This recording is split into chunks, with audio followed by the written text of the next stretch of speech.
하나님 말씀 사도행전 제8장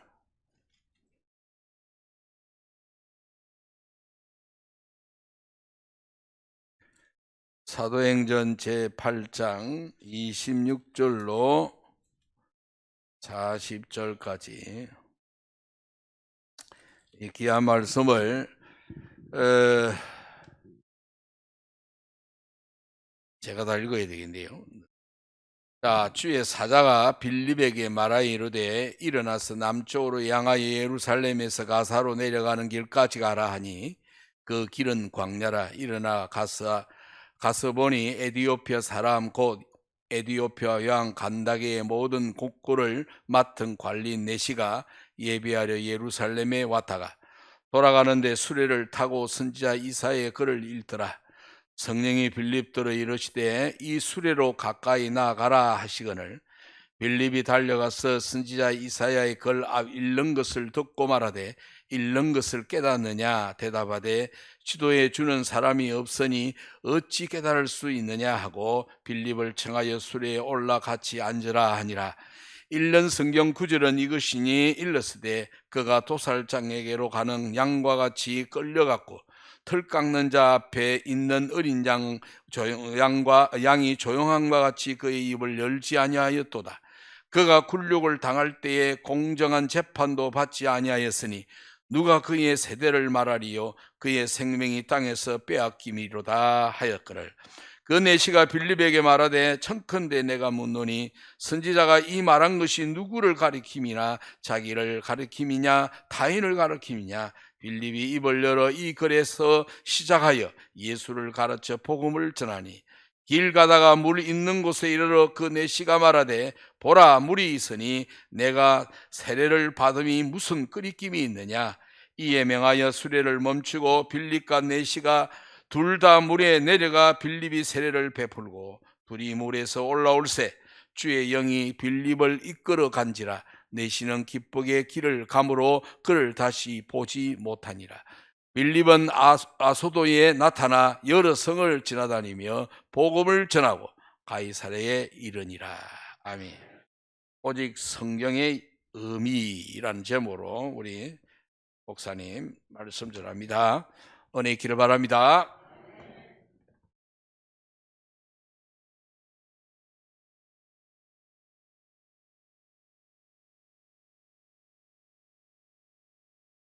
성령께서 오늘 우리에게 귀한 은혜 주실 줄 믿습니다. 오직 성경의 의미라는 제목으로 같이 말씀을 나누겠습니다. 민주주의가 발전한 나라에서는요, 늘 개혁에 대한 이야기를 합니다. 새롭게 바뀌어야 한다는 말이죠. 정치, 사회, 또 문화, 교육이 이대로 돼서는 안 된다는 거예요. 새롭게 바뀌어야 되고 잘못된 것을 고쳐야 한다라는 그런 이야기를 하면서 개혁을 부르짖습니다. 그래서 사람들이 모여서 시위도 하고 데모도 하고 때로는 자기의 몸을 불살라가면서까지 자기의 주장들을 하고 있죠. 이런 거는 사회에서만 일어나는 것은 아닌 것 같아요. 이미 오래전에 교회에서도 이런 개혁 운동이 계속 요구됐고 일어났습니다. 그것이 바로 종교개혁이죠. 1517년에 이 마틴 루터라는 이 천주교 사제를 중심으로 이 종교개혁이 일어났습니다. 그래서 오늘 우리가 이제 종교개혁 기념주일로 이렇게 지키게 되는 것이죠. 루터는 당시 이제 천주교의 사제였는데 천주교회의 이제 잘못된 관행들, 그다음에 교리들 이런 것에 대한 문제점을 보고 95개조의 반박문이라는 형태의 내용을 가지고 이 독일 비텐베르크 성당 그 정문에다가 이렇게 달아놓은 거예요. 소위 말하면 이제 대자보를 이제 붙인 거죠. 이거 잘못했다, 고쳐야 된다, 쭉 써놨습니다.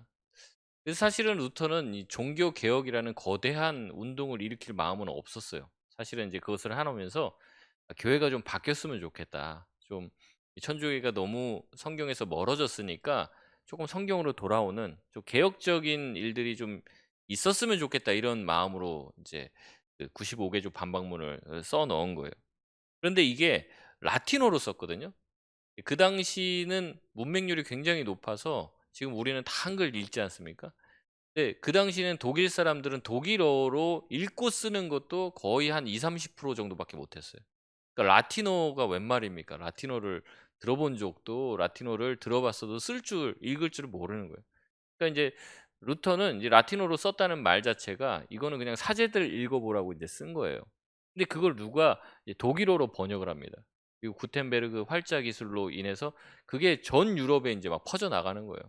그 사람들이 그걸 읽어 보니까 '그래 맞다. 이게 잘못됐구나, 잘못됐구나.' 그래서 루터가 원하지도 않게 이게 자기의 의도와는 다르게 굉장히 이 전국적으로 그리고 이 유럽으로 전체적으로 인제 퍼져 나가게 되는 겁니다. 그래서 사람들이 막 들고 일어서게 돼서 이 종교개혁의 불씨가 유럽 전역을 덮게 된 것이죠. 그래서 많은 사람들이 이야기하기를 "루터가 종교개혁을 일으켰다."라고 이야기를 하지만 실제는 그렇지 않다는 거예요. 실제는 하나님이 하셨다. 하나님이 이미 루터가 종교개혁을 일으키기 전에 하나님이 준비하셨고 하나님이 진행하시고 하나님이 모든 사회의 환경들과 상황들을 이 종교개혁 하게끔 이끌어 나가셨다는 거죠. 그래서 오늘 우리가 그 종교개혁의 후예로서 종교개혁 기념주의를 지키는 겁니다. 그래서 종교개혁의 모토가 이래요. "개혁된 교회는 항상 개혁되어야 한다." 이렇게 얘기합니다. 이 말이 무슨 말이냐면 교회가 한번 개혁됐다고 해서 끝나는 게 아니라는 거예요. 또 시간이 지나면 교회가 어떻게 됩니까? 때로는 부패하기도 하고 때로는 말씀에서 어긋나기도 하고 그래서 다시 종교 개혁이 필요할 수 있다는 거예요. 그래서 교회는 항상 "우리 개혁됐어. 끝이야." 그게 아니라 항상 갱신하고 항상 개혁되는 노력을 아끼지 말아야 한다는 겁니다. 그게 개혁된 교회의 정체성을 다시 확인하는 길이라는 거죠. 그래서 1 년에 한 번 이 종교 개혁 기념주의를 지키면서 우리가 다시 믿음으로 다시 원천으로 돌아가자라는 우리가 그런 시간들을 갖게 되는 것이죠. 종교개혁의 핵심 인제 교리는 5대 솔라, 예 5 가지 5 솔라라고도 하기도 하는데요. 오직 성경, 오직 그리스도, 오직 은혜, 오직 믿음, 오직 하나님께 영광이라고 하는 이 5 가지 이 교리로 핵심 교리로 이 종교개혁이 진행이 됐습니다. 그래서 이 5 가지를 다 살펴보면 좋지만 오늘 이제 시간 관계상 첫 번째인 오직 성경 예 이라는 이 교리가 도대체 무엇을 의미하는지 좀 말씀을 통해서 살펴보고 우리가 은혜를 받으려고 합니다. 여기서 오직 성경이라는 말은요. 하나님의 말씀은 무오하다는 얘기를 하는 거예요. 하나님의 말씀은 우리의 삶을 사는 데 있어서 충분하다라는 얘기입니다. 교회의 모든 사역의 기초가 오직 성경이 기반이 되어야 된다는 거예요. 자꾸 다른 게 기반이 되면 안 돼요. 교회 사역에. 내 경험들과 내 생각 이게 아니라 모든 사역의 기초가 성경이 되어야 한다는 겁니다. 여러분 지금 우리가 생각할 때는 '아 목사님 너무 당연한 얘기네요. 뭐 우리는 더 개혁할 게 없겠네요.' 이렇게 생각하실 수도 있어요. 하지만 종교개혁 당시에는 그렇지 않았다는 거예요. 교회 안에 있었던 오래된 관습과 교회 내 안목간에 있는 그런 어떤 룰 있잖아요. '이런 것들은 지켜야 돼.' 이런 것들이 교회 안에 깊숙이 들어와 있어서 또 그 당시에는 아까도 말씀드렸지만 라틴어로 그 성경이 쓰여져 있었기 때문에 일반 성도들이 성경을 알지 못해요. 그러니까 사제가 "야 성경에 이렇게 써 있다. 히스기야서에 이렇게 써 있어." 그러면 "아 그런 줄 알아요." 그러면 히스기야서가 있습니까? 네. 히스기야서 없습니다. 혹시 오해하지 마시고요. 그러니까 이 사제가 얘기하면 다 그런 줄 아는 거예요. 다 그런 줄. 그러니까 인제 완전히 사제의 지시와 사제가 말하는 말들이 다 성경의 권위와 거의 동등되게 유지가 돼 있는 거예요. 결정적으로 사람들이 성경을 보고 읽고 쓸 수 없기 때문에 사제들이 말하는 걸 그대로 받아들일 수밖에 없는 거죠. 저는 이런 이야기들을 보면서 지금과 어 '완전 다르다.'라고 말할 수는 없다. '좀 비슷한 부분이 있지 않나.' 그런 생각이 들었습니다. 예전에는 어때요? 성경을 아예 우리가 읽을 수가 없었어요. 그러니까 성경을 몰라요. 근데 지금은 어떻습니까? 저도 집에서 해 보니까 성경이 한 20권 정도 있더라고요. 여러분도 아마 성경 한 10권 정도는 있으실 겁니다. 성경이 읽는데 어때요? 성경을 잘 안 읽죠. 그리고 성경 집에다가 잘 장식장에 꽂아 놓지만 성경을 잘 안 펴 봅니다. 그러니까 성경의 내용을 잘 모르는 거죠. 그러니까 성경의 내용을 잘 모른다는 측면에서는 중세나 지금이나 크게 다르지가 않은 거예요. 그때는 못 읽게 하고 못 읽게 번역을 했는데 지금은 막 종류별로 다 있죠. 쉬운 성경, 현대인의 성경, 뭐 우리말 성경, 메시지 성경, 별의별 성경이 다 있는데도 사람들이 성경을 읽지도 않고 무슨 내용이 있는지 몰라요. 그러니까 교회에서 뭐 하는 게 성경에서 뭐가 잘못됐다 이런 거를 잘 모른단 말이죠. 자꾸 다른 어떤 교회에서 오래 흘러내려왔던 전통이나 이런 것들이 교회 안에 깊숙이 더 뿌리 잡을 때가 많이 있다는 거죠. 그렇다고 해서 내가 성경을 모르기 때문에 배우려고 노력하냐? 그렇지도 않다는 거예요. 종교개혁이 이 라틴어로 돼 있던 성경을 영어로 또 독일어로 번역하면서 인제 전 유럽을 덮게 되었는데 지금은 어때요? 다양한 디자인의 성경, 뭐 심지어 스터디 바이블, 수많은 종류의 성경이 펼쳐 나왔음에도 그 당시 사람도 성경을 너무 읽고 싶어 했는데 못 읽는 상황이었지만 우리는 오히려 성경을 너무 가지고 있어서 읽지 않는 그런 상황이 됐다는 거예요. 그래서 어떻게 됐습니까? 목사님들이 성경 전문가시잖아요. 목사님들이 성경 잘 알잖아요. 전도사님들이 잘 알잖아요. 그러니까 다 안 읽습니다. 목사님, 전도사님이 이렇게 해 주십시오. 그러니까 제가 보면은 그런 거예요. 가끔 제가 인터넷에서 어떤 분들 설교하는 것들을 들어보면 정말 이건 반성경적이고 완전히 잘못된 내용을 설교하고 있는데도 아멘 하고 있더라고요. 아멘. 정반대의 얘기를 하고 있는데도 아멘을 하고 있어요. 그러니까 성도들이 다 이게 무지하게 된 거예요. 성경 없습니까? 다 읽잖아요. 있는데도 무지하게 된 거예요. 그러다 보니까 성경을 읽으려고도 성도들이 노력하지 않고 성도들이 성경을 배우려고도 하지 않아요. 그러니까 자기의 신앙의 기초를 잡고 체험과 경험에서 찾으려고 합니다. 교회 와서 열심히 기도하고 뭐 이렇게 했더니 이런 체험, 이런 경험, 이런 간증, 이런 어떤 감정적인 어떤 뜨거움 이런 것이 자기 신앙의 기초가 되어 있는 거예요. 그래서 교회에서 소위 은혜 받았다라는 말은 이겁니다. 내가 뭔가 예배를 드리면서 울컥한 게 있다든지 뭔가 예배를 드리면서 뭔가 알 수 없는 뜨거운 감동들이 있으면 은혜 받았다라고 얘기하는 거예요. 성경에서는 그게 은혜 받은 게 아닙니다. 자꾸 신앙을 종교적 차원, 기독교적 문화의 차원으로 누리는 사람들이 점점 늘어나게 되었던 거예요. 영적인 체험과 기적을 자꾸 강조하게 되는 쪽으로 변화되게 됩니다. 근데 성경은 거기에 기반하고 있지 않아요. 특별히 오늘 사도행전 말씀을 통해서 이것을 나누려고 하는데 사도행전은 어느 성경보다도 기적과 놀라운 이사들이 굉장히 많이 기록되어 있는 성경입니다. 그런데 성경에서도 오늘 특별히 이 본문은요, 굉장히 독특한 내용을 기록하고 있는데 기적이 나오지 않습니다. 기적이 나오지 않고 오로지 하나님의 말씀을 전하고 하나님 말씀을 풀어주고 해석해 줌으로 한 사람이 변화되는 회심의 과정을 기록하고 있습니다. 그렇기 때문에 오늘 말씀이 오직 성경, 오직 말씀이라는 주제에 잘 맞을 것 같아서 제가 이 본문을 정했습니다. 한번 이 본문을 오늘 자세히 한번 보도록 하겠습니다. 오늘 본문 26절에 보니까 뭐라고 얘기합니까? 주의 사자가 빌립에게 말해서 광야로 가라고 합니다. 29절에 보니까 성령이 말씀하시죠. 빌립더러. 그렇기 때문에 아마 이 주의 사자는 성령일 것 같습니다. 성령은 어, 지시를 하십니다. 빌립에게. 그런데 빌립은 거기에 대해서 가타부타하지 않아요. 광야로 가라는 말은 사막으로 가라는 말입니다. 우리라면 그런 얘기할 수 있죠. 아니 왜 하필 사막입니까? 거기 가면 뭐가 있습니까? 근데 이제 빌립은 아무 말 하지 않고 순종해요. 29절에 성령이 빌립더러 이르되 또 이수레로 가까이 가라 이렇게 얘기했을 때도 순순히 갑니다. 여러분 때로는 우리에게도 이와 같은 순종의 마음이 필요한 것 같아요. 우리는 뭔가 하나님이 아마 예배 드리시다가 또 말씀 듣고 읽다가 보면 어떤 감동이 또 하나님이 우리 마음을 이제 충동할 때가 있어요. 너 그렇게 살면 안 된다. 새벽에 나와서 기도해라. 더 하나님의 성경 말씀 더 읽어라. 이런 마음을 주실 때가 있습니다. 주실 때가. 근데 우리가 자꾸 어떻게 막습니까? 저는 아침형 인간이 아니에요. 저는 저녁형 인간이에요. 이런 말로 막고 또 어때요? 우리는 이거 못해요. 저거 못해요. 이러면서 자꾸 하나님의 말씀을 차단하잖아요. 근데 빌립은 그렇지 않았다는 거예요. 가라고 얘기했을 때 그곳이 사막이라도 그냥 갔습니다. 그렇게 순종을 했죠. 그렇게 갔더니 어떤 일이 벌어집니까? 8장 27절에 일어나 가서 보니 누가 있습니까? 에디오피아 사람 곧 에디오피아 여왕 간닥의 모든 국고를 맡은 관리하던 이 내시를 만나게 되죠. 이 내시에 대해서 여러 신학자들이 이제 분분합니다. 이 내시가 거세를 실제 당한 내시였는지 거세를 당하지 아니한 내시였는지 분분해요.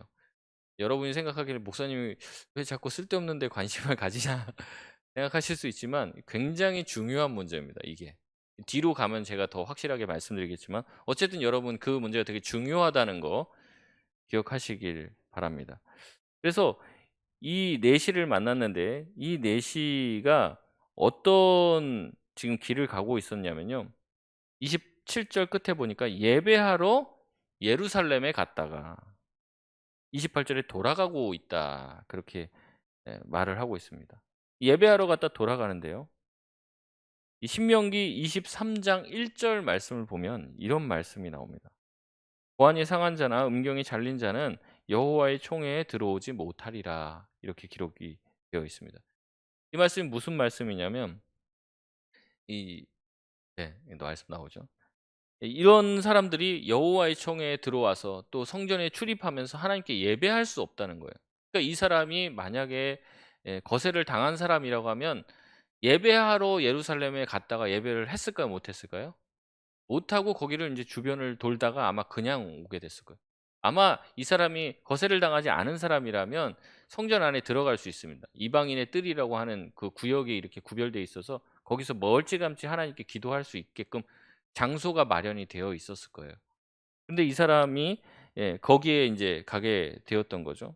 근데 만약에 이 사람이 거세를 당했다면 여호와의 총회에 들어오지 못하고 하나님 앞에 예배할 수도 없었을 겁니다.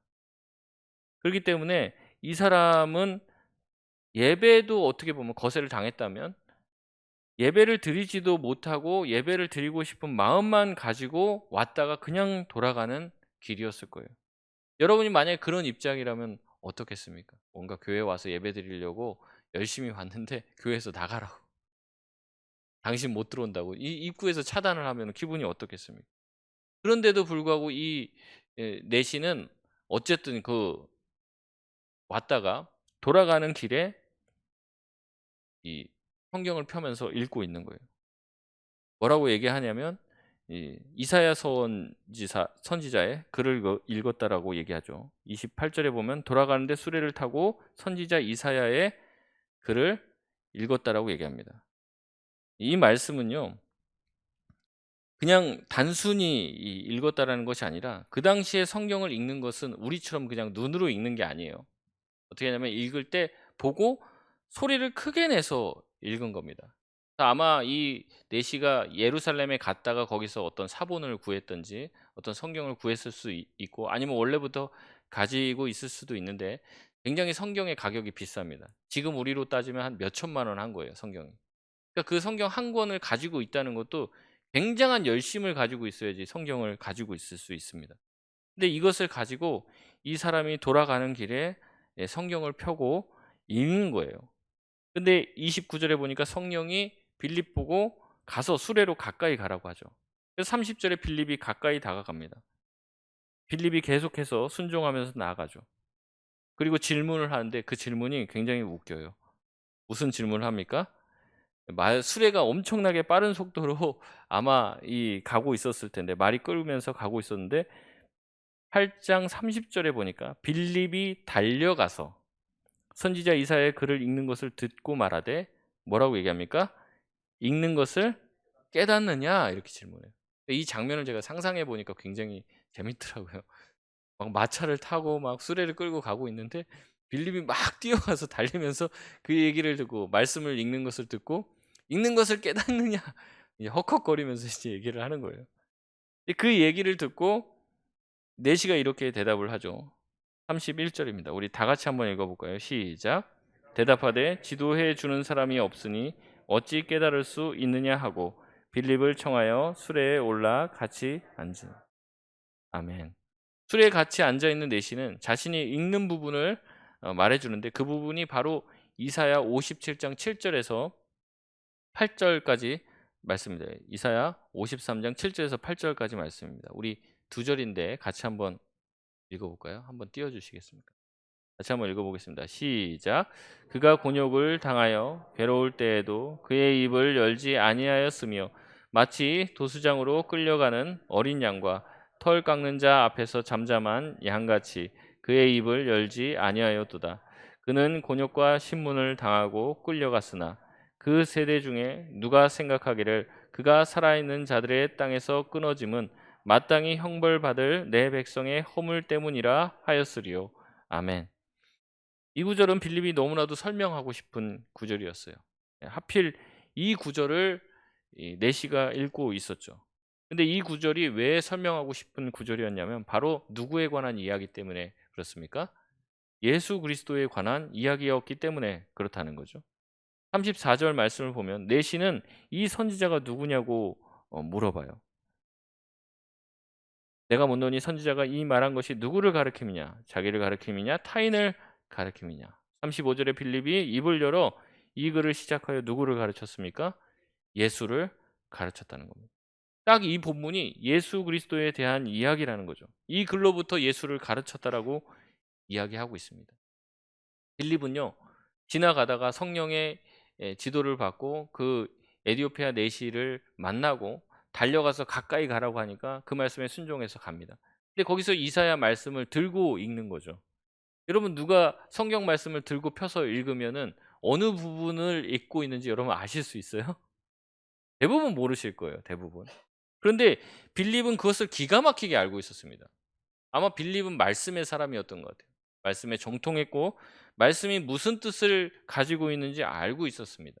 그리고 예수님의 제자들, 그 사도들에게부터 말씀에 대한 훈육과 교육을 받고 있었고 그렇기 때문에 이 에디오피아 내시가 이 본문을 읽자 이 본문이 예수님에 관한 내용이라는 것을 알게 되고 지금 이렇게 이 에디오피아 내시가 이 본문을 하필이면 읽고 있는 이 예수님에 관한 부분을 읽고 있는 것, 그다음에 성령이 나로 하여금 그곳에 보낸 이유들을 생각해 보니까 하나님이 이 본문의 말씀을 풀어주라고 자기를 여기 보냈다는 것을 깨닫게 된 것이죠.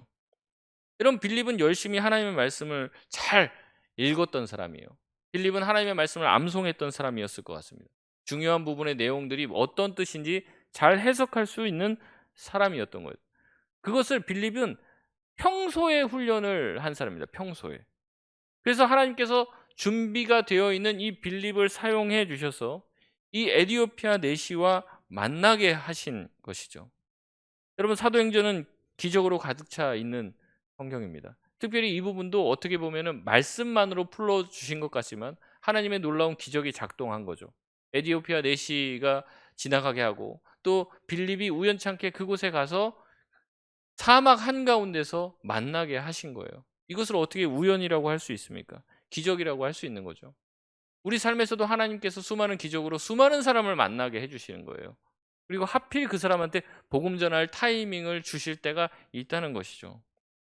그때 우리가 준비가 되어 있고 우리 입술에 말할 것들이 예비되어 있을 때 하나님은 우리를 통해서 회심의 놀라운 기적을 일으키어 내시는 것입니다.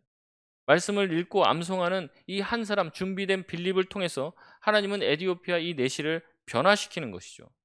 근데 여기 보면은 말씀을 이 빌립이 잘 알았던 것 되게 중요해요. 잘 외우고 있어서 딱 한 번 그 말씀을 듣고 이 말씀이 어느 본문에 누구가 얘기한 것이라는 것을 캐치한 것 이상으로 이 빌립이 에디오피아 내시에게 뭐라고 질문합니까? 너희가 읽는 것을 깨닫느냐라고 얘기를 하고 있는 거예요.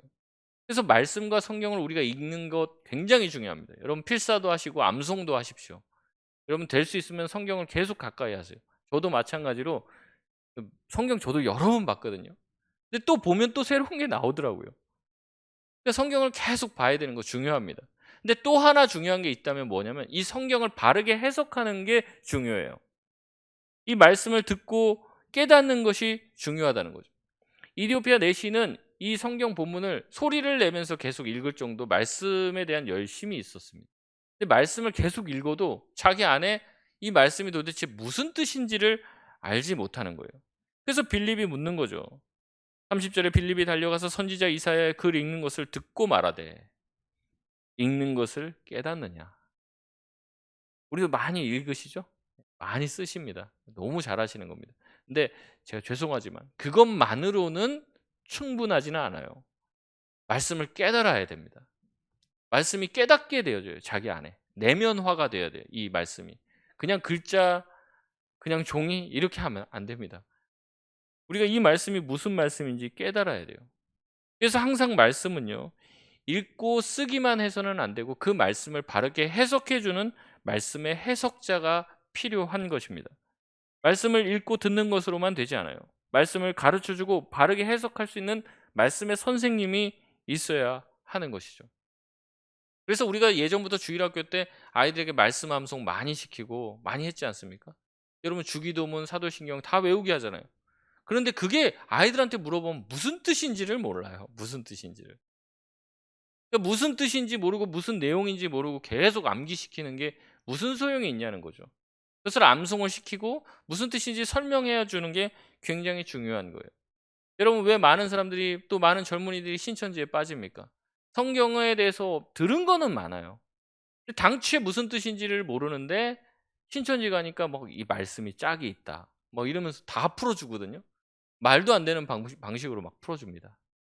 그나마 신천지에 안 넘어가시는 분들은 대부분 아마 이제 모태신앙인 분들이 잘 안 넘어가요. 왜 그러냐면 모태신앙인 분들은 어 누가 이단들이 와서 막 얘기하면요, 그럴듯하게 들리긴 하거든요.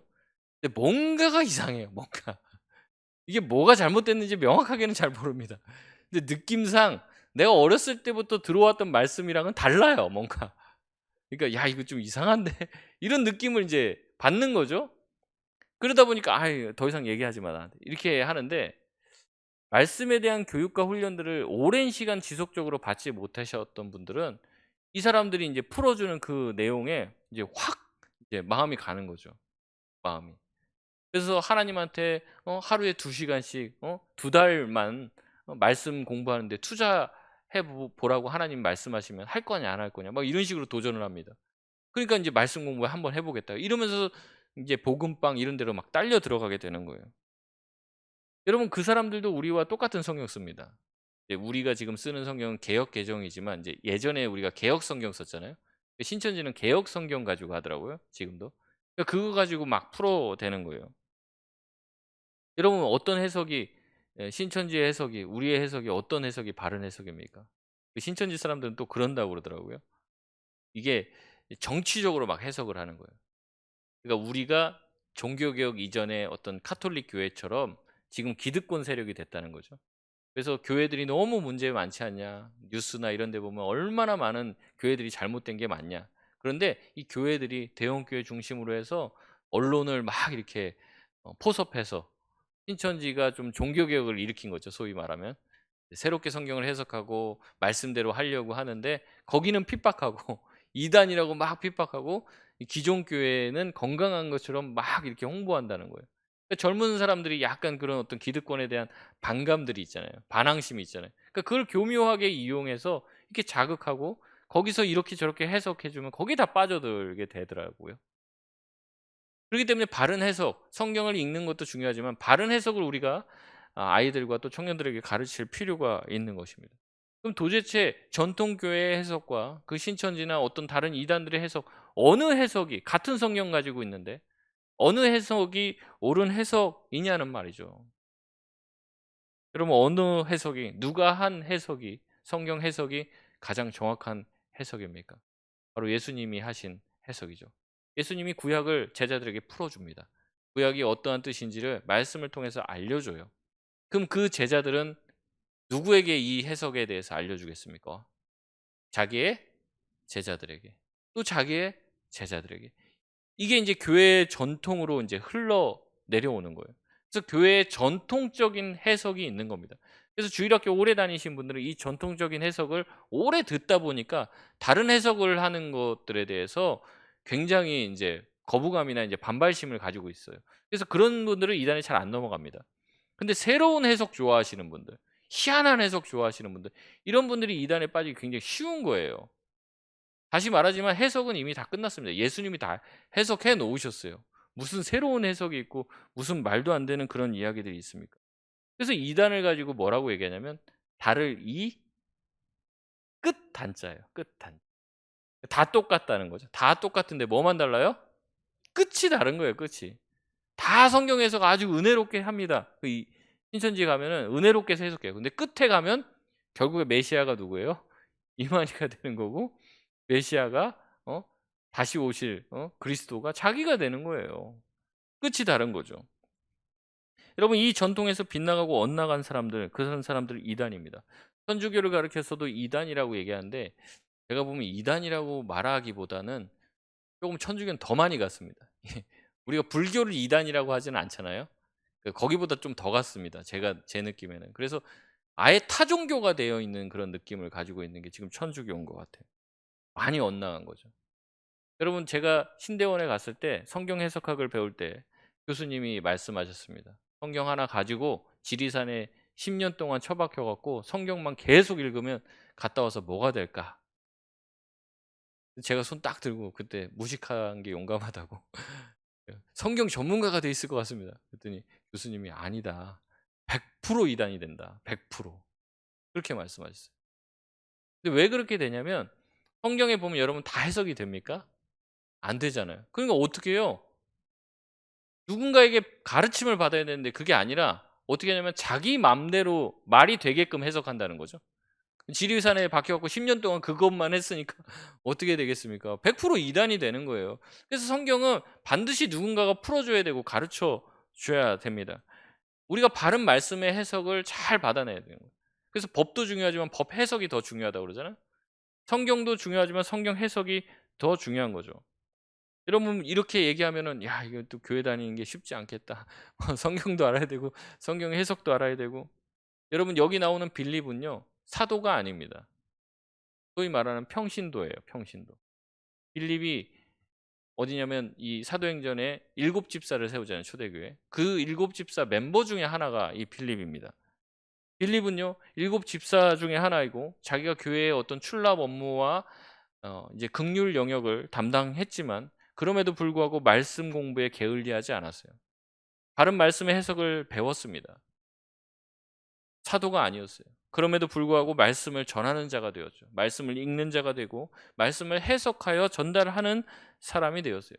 특별히 오늘 이사야의 말씀을 풀어주며 예수와 복음을 전했을 때 이디오피아 내시가 회심하여 세례받는 놀라운 기적이 일어나게 되는 것이죠.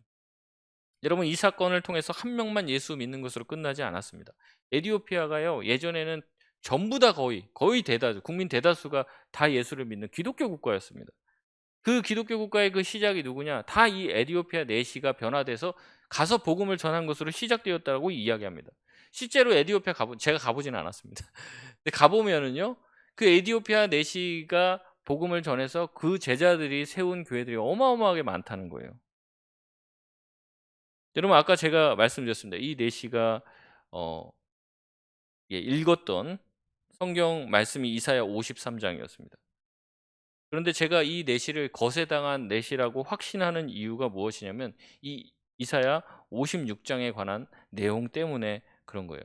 성경이 어떻게 보면 다 몇 장 몇 장 구분되어 있다고 생각하시는데 원래 그렇지 않습니다. 성경은요, 원래 장절 구분이 없어요. 그냥 통으로 다 쓰여진 겁니다.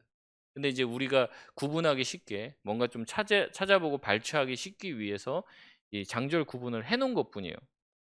그러니까 이사야 53장과 56장은 그냥 쭉 이어지는 내용입니다. 이 제가 그렇게 말씀드린 이유는 이 빌립이 이 이사야서의 말씀에 대해서 완전 통달했다고 지금 말씀드렸죠. 근데 이 이사야서 53장의 말씀을 이디오피아 내시가 읽는 걸 보고 저는 확신합니다. 이 빌립은 56장의 내용을 떠올렸을 거예요. 그리고 하나님이 지금 자기를 만나게 해주신 것은 보통 우연이 아니라 하나님의 특별한 계획과 구약의 예언의 성취라는 것을 확신하고 지금 간 것입니다. 한번 찾아볼까요? 이사야 56장입니다. 구약 성경 이사야 56장 3절에서 7절까지 말씀입니다.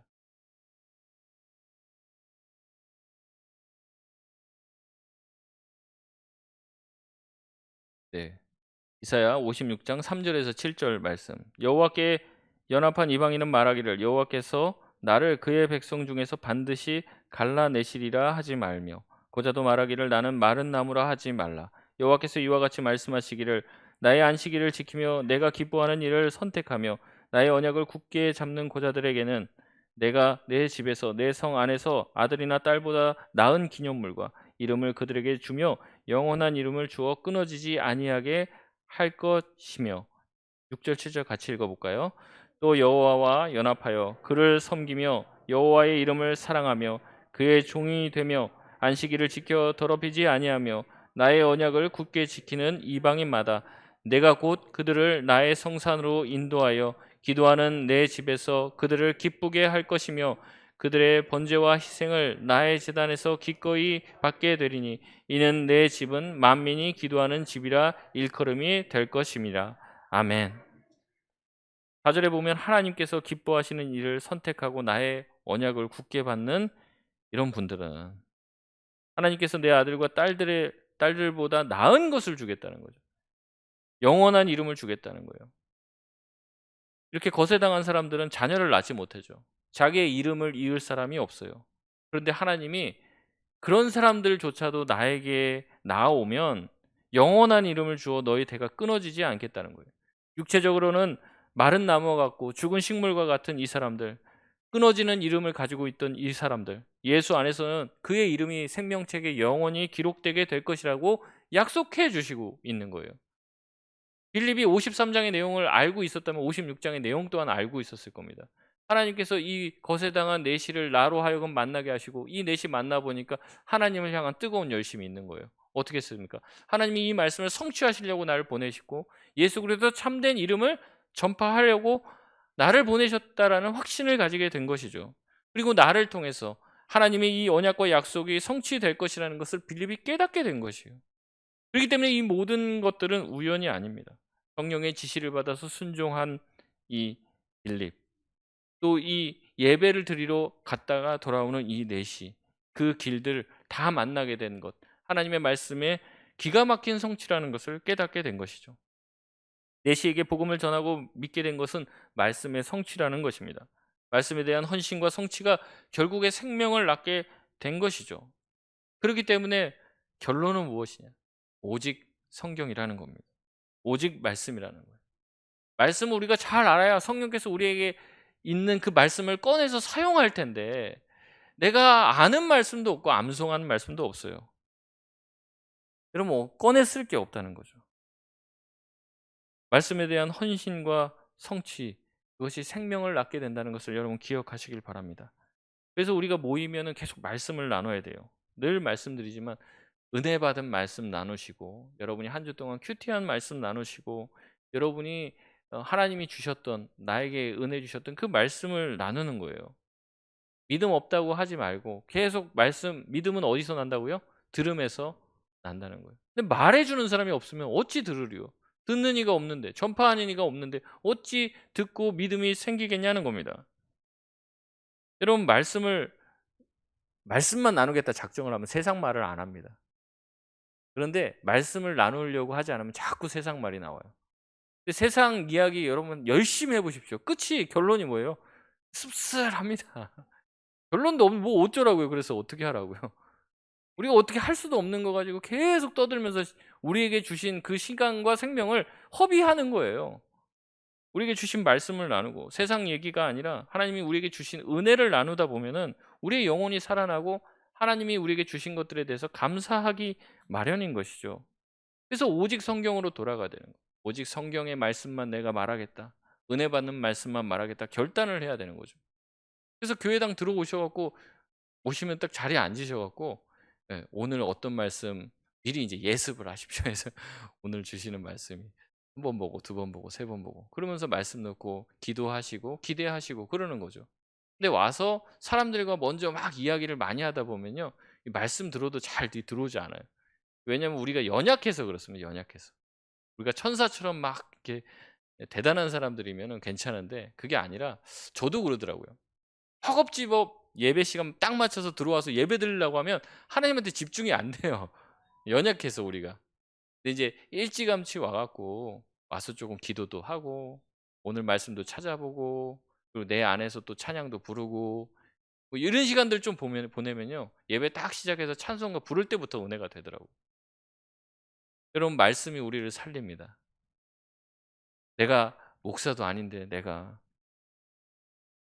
이 나이 들어갖고 내가 말씀을 또 읽고 뭐 암송하고 그래.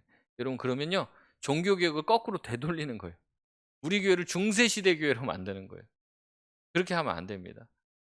우리가 종교개혁의 후예잖아요. 그러면 어린아이부터 어른들까지 말씀을 붙들고 살아가는 삶을 살아야 돼요.